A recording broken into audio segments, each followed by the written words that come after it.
Bismillahirrahmanirrahim. Assalamu alaikum dear students. Myself Dr. Saida Nurin and today we are going to solve the numerical problems of the chapter number 5 that is circular motion. इस chapter के जैसे हमने पहले पूरा complete जो है ये chapter ये स्टडी किया था और उसके बाद हमने इसके शॉर्ट आंसर क्वेश्चंस किए इन द प्रीवियस लेक्चर. अब हम इसकी न्यूमेरिकल प्रॉब्लम्स जो आपके स्मार्ट सिलेबस में इंक्लूडेड हैं वो आज करेंगे इंशाल्लाह. सबसे पहले प्रॉब्लम नंबर 5.1 जो आपके स्मार्ट सिलेबस में इंक्लूडेड है. A tiny laser beam is directed from the earth to moon. If the beam is to have a diameter of 2.50 meter at the moon, how small must divergence angle be for the beam? The distance of moon from the earth is 3.8 into 10 power 8 meter. तो पहले हम data बनाएंगे. Data में आपने known और unknown चीज़ें जो है वो आप लिखते हैं.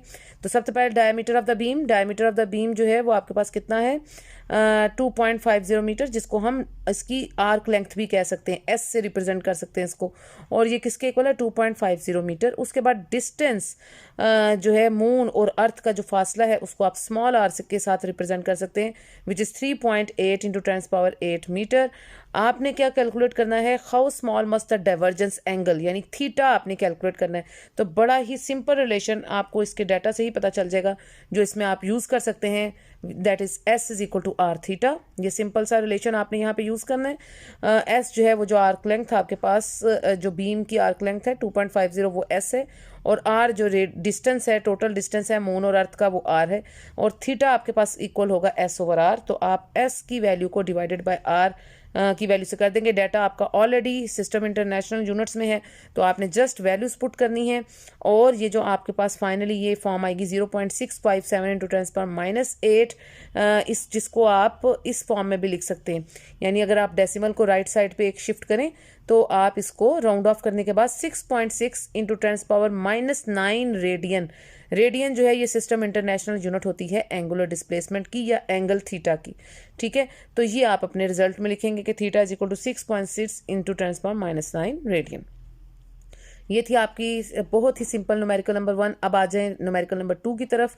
तो प्रॉब्लम नंबर 2 में 5.2 में आपके पास क्या है, a gramophone record turntable accelerate from the rest to an angular velocity of 45.0 revolution per minute in time जो आपको दिया हुआ है 1.60 second. What is the average angular acceleration. तो बिल्कुल उसी तरीके से जैसे चैप्टर नंबर 3 में एक्सेलरेशन का फॉर्मूले को जब आप उसको आप इक्वेट कराते थे तो वो किसके इक्वल आता था, एक्सेलरेशन होता था rate of change of velocity के. तो सिमिलरली यहाँ पे जब हम एंगुलर एक्सेलरेशन की बात करते हैं तो एंगुलर एक्सेलरेशन भी इक्वल होगा rate of change of angular velocity के. अब एंगुलर वेलोसिटी आपके पास क्या है, फ्रॉम रेस्ट का मतलब है कि उसकी इनिशियल वेलोसिटी यानी इनिशियल एंगुलर वेलोसिटी जब आप डाटा में लिखेंगे omega I that should be equal to 0, और फाइनल एंगुलर वेलोसिटी जो उन्होंने आपको गिवन दी हुई है वो है 45.0 रेवोल्यूशन पर मिनट. ये रेवोल्यूशन पर मिनट इसकी सिस्टम इंटरनेशनल यूनिट नहीं है. सिस्टम इंटरनेशनल यूनिट आपने पढ़ी थी कि आपके पास एंगुलर वेलोसिटी की होती है रेडियन पर सेकंड की फॉर्म में. तो अब आप how you can change this revolution per minute in radian per second, उसको चेंज करने का तरीका ये होता है कि 1 रेवोल्यूशन जो होता है आपका वो बराबर होता है 2 पाई रेडियन के. तो आप रेवोल्यूशन चूंकि न्यूमरेटर में है, मिनट जो है वो डिनोमिनेटर में आ रहा है, रेवोल्यूशन पर मिनट है ना, तो रेवोल्यूशन न्यूमरेटर में आ रहा है, मिनट जो है वो डिनोमिनेटर में आता है. तो 1 रेवोल्यूशन बराबर होता है 2 पाई रेडियन के. तो आप यहाँ पे रेवोल्यूशन की वैल्यू डाल सकते हैं 2 पाई रेडियन, और डिवाइडेड बाय मिनट. 1 मिनट किसके इक्वल होता है 60 सेकेंड के. सो अगर आप चाहते हैं कि ये रेवोल्यूशन पर मिनट जो है ये आपका रेडियन पर सेकंड में कन्वर्ट हो जाए तो आप इसको रेवोल्यूशन की value 2 pi radian divided by minute की वैल्यू है 60 सेकंड. इस तरह से आप 2 पाई डिवाइडेड बाय 60 करके अपनी वैल्यू को you can get 1.5 pi radian per second. अब ये आपके पास आ गई फाइनल जो आपकी एंगुलर वेलोसिटी. आपने टाइम आपको डेल्टा टी स्मॉल टाइम जिसमें ये चेंज आ रहा है वो आपको गिवन है which is 1.60 second. So what is the angular acceleration. आपने सिंपली एंगुलर एक्सेलरेशन का फार्मूला यहाँ पे यूज़ करना है. अल्फा से रिप्रेजेंट करते हैं एंगुलर एक्सेलरेशन को, और उसका फार्मूला होता है ये rate of change of angular velocity यानी delta omega over delta T. Delta omega को अगर आप ओपन करके लिखें तो final angular velocity minus initial angular velocity divided by delta T.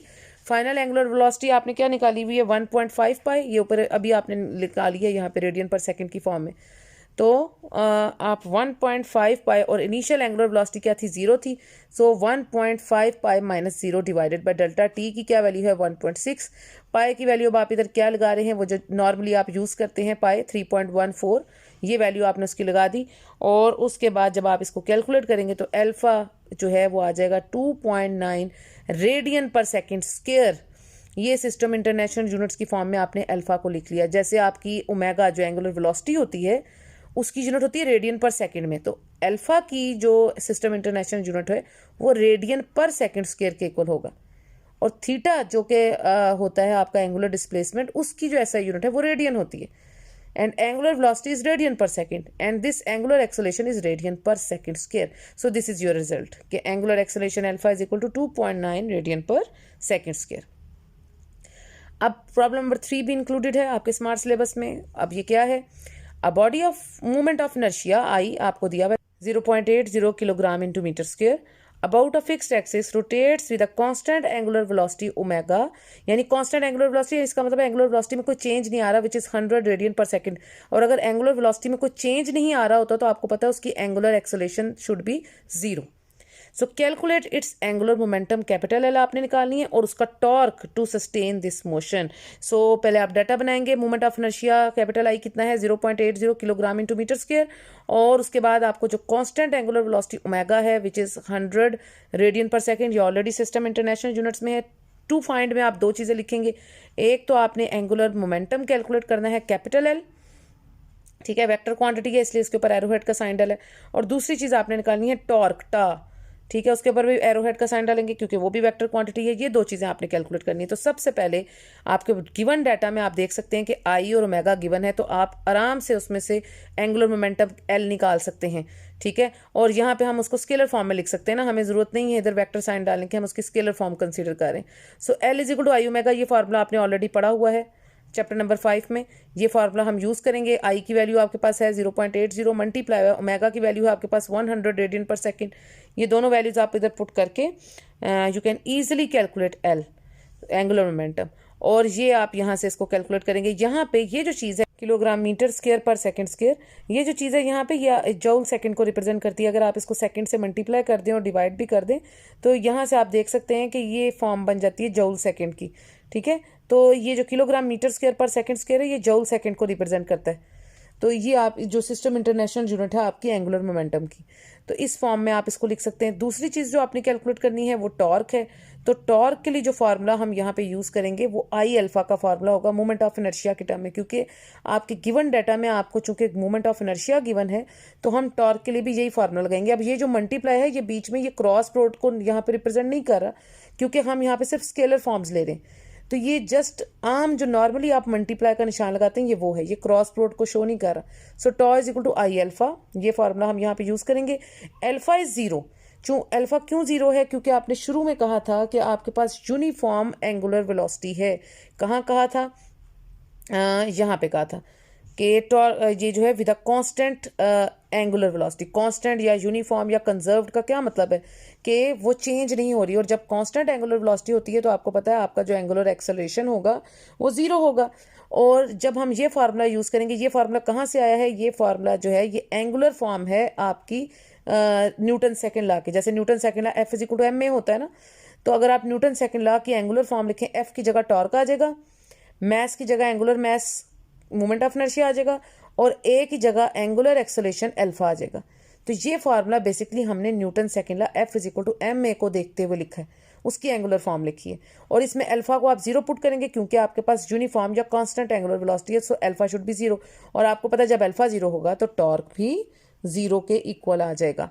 सो ये अब आप अपने रिजल्ट में लिख सकते हैं। दो रिजल्ट्स आपने निकाले, एक तो आपने एंगुलर मोमेंटम कैलकुलेट किया है, अब आप इसको वेक्टर फॉर्म में लिख सकते हैं कि एंगुलर मोमेंटम एल वेक्टर जो है वो is equal to 80 joule into second, ठीक है। ये इसकी सिस्टम इंटरनेशनल यूनिट की फॉर्म है। और सेकंड रिजल्ट आपने जो निकाला है कि टॉर्क जो है tau that should be equal to 0। किसकी वजह से 0 आया, क्योंकि आपकी कांस्टेंट एंगुलर वेलोसिटी है तो उस वक्त एंगुलर एक्सेलरेशन जो है वो 0 होगा, और जब एंगुलर एक्सेलरेशन 0 होगा तो आपका टॉर्क भी अकॉर्डिंग टू दिस फार्मूला जो कि एंगुलर फॉर्म है न्यूटन सेकेंड लॉ की, आपकी टॉर्क भी 0 हो जाएगी। सो ये आपने कैलकुलेट किया। न्यूमेरिकल नंबर 5.4 जो है ये आपके स्मार्ट सिलेबस में इंक्लूडेड नहीं है, तो इसको हम स्किप कर देंगे और आगे चलेंगे। आगे जो न्यूमेरिकल है आपकी इंक्लूडेड वो है numerical number 5.5। So calculate the angular momentum of a star of mass 2.0 into 10⁻30 kilogram. ये आप डाटा बनाएंगे, mass of the star capital M is equal to 2.0 into 10⁻30 kilogram and radius, और उसका रेडियस कितना है उस स्टार का, capital R 7.0 into 10⁻5 kilometre. If it makes one complete rotation about its axis once in 20 days, यानी अगर वो 20 दिनों में एक कंप्लीट रोटेशन अपने एक्सिस में लगाता है तो ये उसका टाइम पीरियड गिवन है आपको, क्योंकि वन कंप्लीट रोटेशन का जो टाइम होता है वो उसका टाइम पीरियड होता है। सो 20 days is the time period उसके वन कंप्लीट रोटेशन का, उसको आप कैपिटल टी से शो करेंगे अपने डाटा में, which is capital T is equal to 20 days. और what is the kinetic energy, और आपने इसकी काइनेटिक एनर्जी कैलकुलेट करनी है। तो सबसे पहले टू फाइंड में आप उसकी काइनेटिक एनर्जी करेंगे, और एंगुलर मोमेंटम भी शुरू में उन्होंने आपको कहा है कि कैलकुलेट द एंगुलर मोमेंटम, तो एंगुलर मोमेंटम भी आपने कैलकुलेट करना है कैपिटल एल, और उसकी काइनेटिक एनर्जी जो रोटेशनल काइनेटिक एनर्जी है वो भी आपने कैलकुलेट करनी है। तो सबसे पहले तो आप इसको सिस्टम इंटरनेशनल यूनिट्स की फॉर्म में करेंगे कि जो जैसे रेडियस है आपका वो है आपका 7.0 इंटू 10⁻5 किलोमीटर, तो इसको आप मीटर में करेंगे जो कि सिस्टम इंटरनेशनल यूनिट होती है रेडियस की, और किलो की प्रीफिक्स का की जो वैल्यू 10⁻3 आती है, तो 5 + 3 जो है वो 10⁻8 इस तरह से मीटर बन जाएगा। और टाइम पीरियड को जब आप सिस्टम इंटरनेशनल यूनिट की फॉर्म में करेंगे तो 20 डेज, 1 डे जो है उसमें 24 आवर्स, और 1 आवर में जो है वो 60 मिनट, और 1 मिनट में 60 सेकेंड्स। तो इन सब को जब आप मल्टीप्लाई करेंगे तो ये आपके पास आ जाएगा 1728000 सेकेंड। इस फॉर्म में आप इसको लिख लेंगे। अब टू फाइंड में हमने दो चीज़ें निकालनी है, एक इसका एंगुलर मोमेंटम और दूसरा इसका रोटेशनल काइनेटिक एनर्जी। ये दोनों चीज़ें अब हम फाइंड आउट करेंगे फार्मूला यूज़ करके। तो सबसे पहले हम कौन सा फार्मूला, हमने गिवन डाटा भी लिख लिया, टू फाइंड की चीज़ें भी लिख ली, और सबसे पहले हमारे लिए सब इजी क्या है कि हम इसकी एंगुलर मोमेंटम कैलकुलेट कर रहे हैं कि L is equal to I omega. I चूंकि आपका स्टार जो है वो एक स्फेयर है, तो movement of inertia capital I जो है हम वो यूज कर सकते हैं for a sphere, which is I is equal to 2/5 mr²। ये फार्मूला हम यहाँ पे यूज कर सकते हैं। और दूसरी चीज जो ओमेगा की वैल्यू है, ओमेगा की वैल्यू आप लिख सकते हैं because omega is not only your angular velocity but it is also your angular frequency. और ओमेगा का ये रिलेशन जो है वो एंगुलर फ्रिक्वेंसी की फॉर्म में 2π/t या 2πf जिसको आप कहते हैं। सो this is very important relation of omega, जो कि आपकी एंगुलर फ्रिक्वेंसी है ओमेगा, उसका आपकी लीनियर फ्रिक्वेंसी के साथ या टाइम पीरियड के साथ जो है वो ये रिलेशन होता है कि omega is equal to 2πf या omega is equal to 2π/t। तो ये दोनों चीज़ें अब हम अपने डाटा में यूज़ करेंगे, और सबसे पहले हम इसका कैपिटल एल यानी आपका एंगुलर मोमेंटम कैलकुलेट करेंगे। एंगुलर मोमेंटम में कैपिटल आई की जगह आपने क्या डालना है, 2/5 mr², यानी कैपिटल आई की जगह जो आपका मूवमेंट ऑफ इनर्शिया है फॉर अ स्फीयर आप उसकी वैल्यू पुट कर सकते हैं 2/5 mr², जबकि ओमेगा की जगह आप ये वाली रिलेशन यूज़ करेंगे कि omega is equal to 2π/t। ये रिलेशन दोनों हम इसमें यूज़ करके और एल कैलकुलेट कर सकते हैं। यहाँ पे पाई की वैल्यू है 3.14, टाइम पीरियड टी जो है ये आपको ऊपर गिवन डाटा में गिवन है, ये आप यहाँ से लिख सकते हैं। ये जो हमने इसको डेज से सेकंड में किया था सिस्टम इंटरनेशनल यूनिट में, ये वैल्यू हम यहाँ पे पुट करेंगे। और उसके बाद 2 और साथ mr², मैस भी आपको, मैस ऑफ द स्टार आपको गिवन है 2 × 10⁻30 वो यूज़ करेंगे, और रेडियस ऑफ द स्टार भी आपको गिवन है 7 × 10⁸। इसका चूंकि स्क्वायर है तो आप इसका स्क्वायर ले लेंगे, और डिवाइडेड बाय 5। ये सारी चीज़ें इसमें जब हम पुट करके कैलकुलेट करेंगे तो आपके पास जो एंगुलर मोमेंटम है आपकी वो आप कैलकुलेट कर लेते हैं 1.42 इंटू 10⁻42 जूल सेकेंड। इस फॉर्म में आपने इसका एंगुलर मोमेंटम जो है वो फाइनली कैलकुलेट कर लिया है वैल्यूज पुट करने के बाद। अब आगे दूसरी चीज rotational kinetic energy. Rotational kinetic energy का फार्मूला भी आप लीनियर काइनेटिक एनर्जी के फार्मूले से इंटरप्रेट कर सकते हैं। जैसे हमने इसको लेक्चर के दौरान भी देखा था कि आपकी लीनियर काइनेटिक एनर्जी होती है हाफ mv²। तो rotational kinetic energy half of m की जगह, लीनियर मैस की जगह अब आप एंगुलर मैस कैपिटल आई, और लीनियर वेलोसिटी v² की बजाय अब आप एंगुलर वेलोसिटी ओमेगा² का फार्मूला यहाँ पे इस तरह से इसको इंटरप्रेट करके लिख सकते हैं। अब हाफ ऑफ कैपिटल आई जो है वो क्या है, आपकी moment of inertia of a sphere 2/5 mr²। इस तरह से आप इसको पुट कर सकते हैं। और जो आपकी एंगुलर वेलोसिटी है इसका वही रिलेशन 2π/T, जो जिसको आप एज अ लीनियर फ्रीक्वेंसी के साथ जो इसका रिलेशन है एंगुलर फ्रीक्वेंसी का ओमेगा का, वो आप यहाँ पे यूज कर सकते हैं। क्योंकि हमें टाइम पीरियड गिवन है तो इसलिए हम ओमेगा की इस वाली फॉर्म को यूज करेंगे 2π/T, ठीक है। और इसका चूंकि स्क्वायर है तो हम इसका भी यहाँ पे स्क्वायर लेंगे, और इसको जब इवेल्युएट करेंगे सारी वैल्यूज हम इधर पुट करेंगे, ये 2 से कैंसिल हो जाएगा। और उसके बाद के मैस ऑफ अ स्टार ये पुट करेंगे, और रेडियस ऑफ द स्टार उसका स्क्वायर है 7 × 10⁸ होल स्क्वायर, ये पुट करेंगे, और 2 का स्क्वायर जो है वो 4, और पाई स्क्वायर जो है 3.14 का square and divided by T. T का चूंकि स्क्वायर है तो ये हमने जो टाइम पीरियड वहाँ कैलकुलेट किया था इन सेकेंड्स, उसका स्क्वायर और मल्टीप्लाई बाय ये जो नीचे 5 रह गया था उसके साथ आप इसको मल्टीप्लाई करके ये सारा आप वैल्यूज पुट करने के बाद जब आप इसको वैल्यूएट करेंगे तो फाइनली आपके पास रोटेशनल काइनेटिक एनर्जी जो है वो 2.58 इंटू 10⁻36 जूल, ये आपकी रोटेशनल काइनेटिक एनर्जी आएगी। तो रिजल्ट में आप दो चीज़ें लिख सकते हैं, एक आपने एंगुलर मोमेंटम कैलकुलेट किया है 1.42 इंटू 10⁻42 जूल सेकंड, और दूसरी चीज़ जो आपने निकाली है वो रोटेशनल काइनेटिक एनर्जी वैल्यूएट की है 2.58 इंटू 10⁻36 जूल। जब आप रिजल्ट में लिखेंगे एंगुलर वेलोसिटी को तो बेशक आप ऊपर वेक्टर फॉर्म नहीं यूज़ करेंगे, लेकिन रिजल्ट में लिखने के लिए आप बताएंगे कि एंगुलर मोमेंटम चूंकि एक वेक्टर क्वांटिटी है तो आप उसके ऊपर एरोहेड का साइन डालेंगे। रोटेशनल काइनेटिक एनर्जी के ऊपर हमने कोई साइन नहीं डाला एरोहेड का, क्योंकि वो एक स्केलर क्वांटिटी है। तो रिजल्ट में आप अपने रिजल्ट को सही प्रॉपर फॉर्म में यूनिट्स के साथ और वेक्टर साइन, अगर कोई वेक्टर क्वांटिटी है तो उसके ऊपर वेक्टर साइन डाल के लिखेंगे। Now we come up to our numerical problem 5.6 included in your smart syllabus. A 1000 kilogram car traveling with a speed of 144 kilometer per hour rounds a curve of radius 100 meter. Find the necessary centripetal force. आपने उसकी necessary centripetal force जो है वो calculate करनी है। mass of the car जो है वो 1000 किलोग्राम आपको गिवन है। उसके बाद ट्रैवलिंग स्पीड जो v दी हुई है आपको वो 144 किलोमीटर पर आवर है। इसे आप ऐसा यूनिट में कन्वर्ट करें, किलोमीटर पर आवर को आप मीटर पर सेकंड में करेंगे। कैसे करेंगे? किलो की प्रीफिक्स की वैल्यू, किलो होता है 10⁻³ यानी 1000, तो ये आपने उसको 1000 से मल्टीप्लाई किया डिवाइडेड बाय आवर। 1 आवर में कितने सेकंड्स होते हैं? 1 आवर में 60 मिनट और 1 मिनट में 60 सेकंड, और 16 × 60 जो है वो 3600 आपका बन जाता है ना, तो ये सेकंड्स की फॉर्म में आपने लिख लिया। इसको जब आप एवेल्यूएट करेंगे so this is 40 metre per second.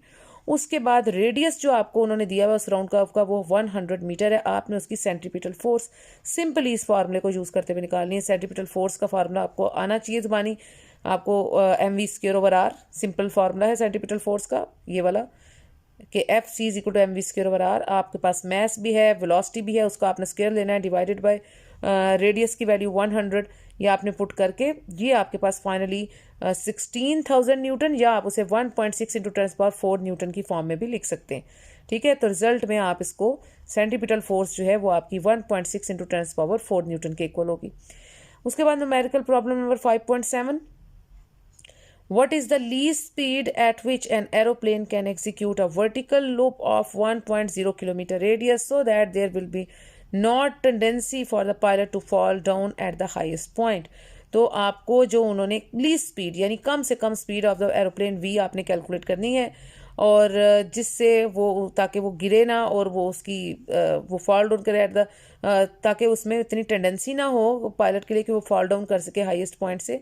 और वर्टिकल लूप जो है उसकी अगर आप टोटल डिस्टेंस कहें जो कि 1.0 किलोमीटर रेडियस है, वो उसका टोटल डिस्टेंस है। Radius of the loop r = 1.0 kilometre, जिसे आप 1000 मीटर सिस्टम इंटरनेशनल यूनिट की फॉर्म में भी लिख सकते हैं।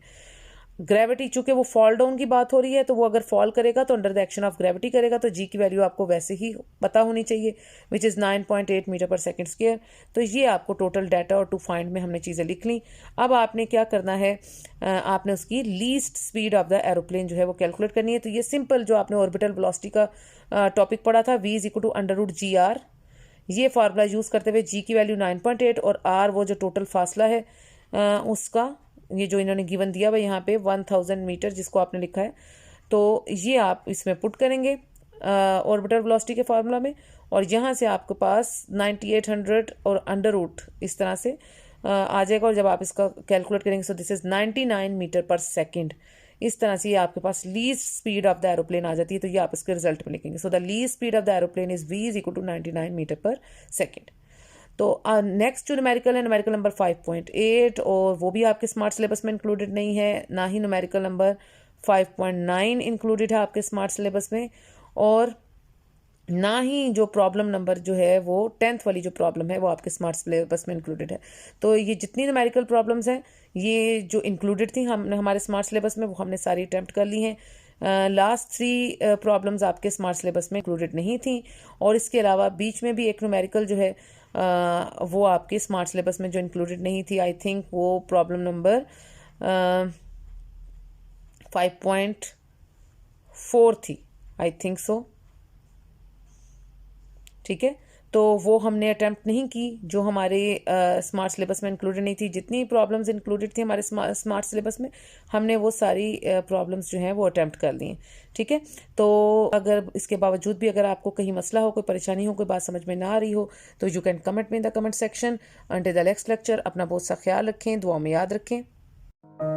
That's all for today, students. If you have not yet subscribed my channel, then subscribe my channel now. You can also share my channel and press the bell icon for future notifications. If you really like my lecture, then press the like icon also.